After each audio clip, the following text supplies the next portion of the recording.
Alright, what's up, VC? Super stoked right now. Went to the record store and picked up a few albums. I was mainly going there to get that Porgy's Miles Davis with the orchestra.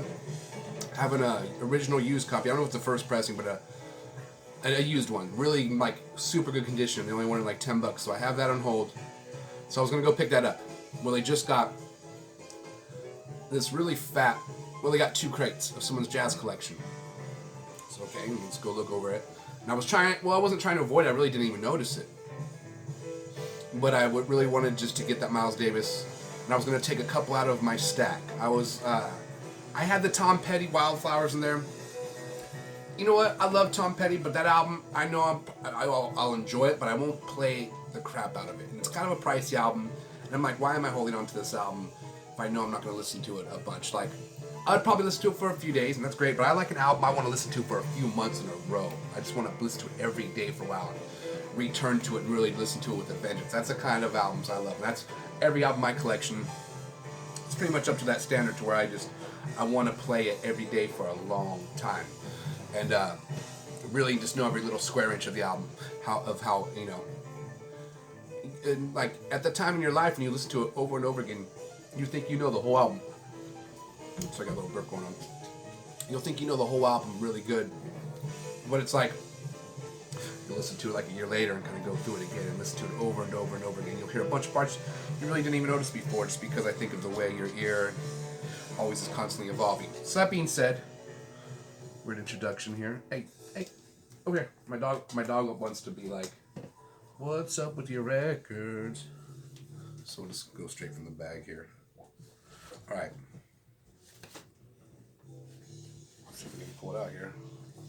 Miles Davis at the Fillmore. Super stoked. Don't have this album. Never really listened to it. I knew it existed. And the musicians on here. Well, I don't know who's on here. I know the drummer is Jack DeJohnette, because it says he is here courtesy of Milestone Records.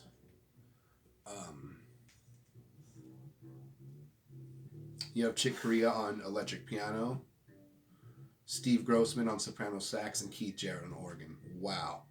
Yeah, Dave Holland on bass, and Brazilian percussionist Arto Moreira.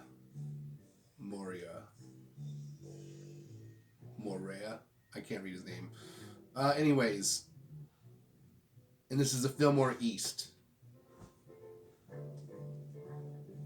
Anyways, 4 nights. The music is Miles, his men, the ways they played each night are reflections of their emotions of those moments. The change in all of us is constant from the day to day. Yeah, kind of like I was saying, how your ear evolves. Yeah, definitely. So anyways, it was a really good deal. It's in super good condition. It's a gatefold, as you can see.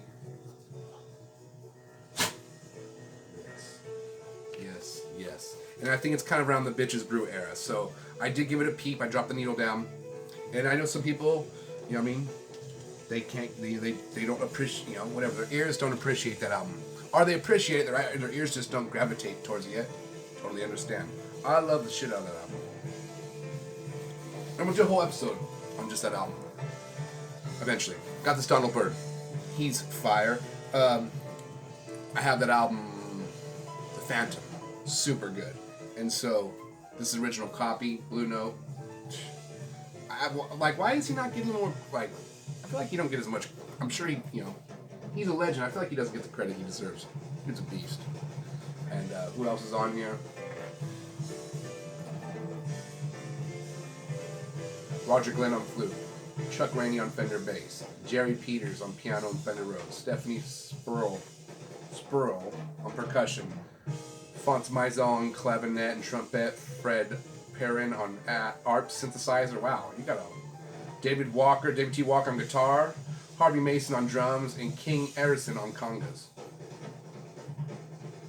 Wow. Anyways, damn, talk about a lineup. It's a big band. Looking forward to hearing this. Super stoked. And last but not least, they had a couple other things in there, but this is everything out of there. I was like, wow, why is this even still here? What's up? John Coltrane, featuring Pharoah Sanders, live in Seattle. Impulse, 2 record set. It's got, I mean,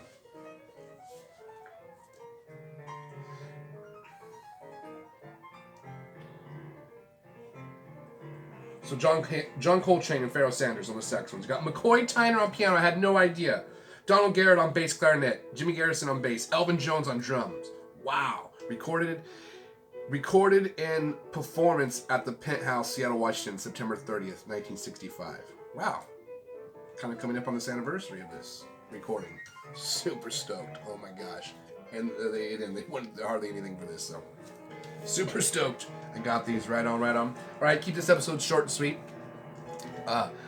There's always so much in here about music. I mean, I could just ramble on forever about music. That's like my, obviously one of my most favorite topics to just think about, talk about, listen to other people talk about. So either way, play lots of vinyl, stay positive, and like and subscribe if you enjoy this nonsense. Go check out all the other cool vinyl channels. Let's go check out all the other cool YouTube channels in general. There's lots of cool shit that's out there that's positive.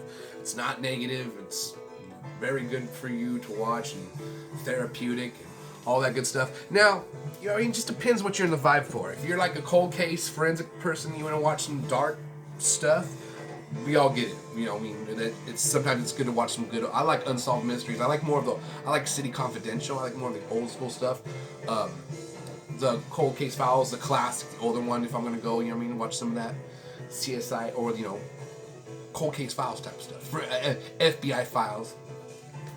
Anyway, guys, I'll see you next time. And what I'm playing right here, I'll tell you the next episode. Bye.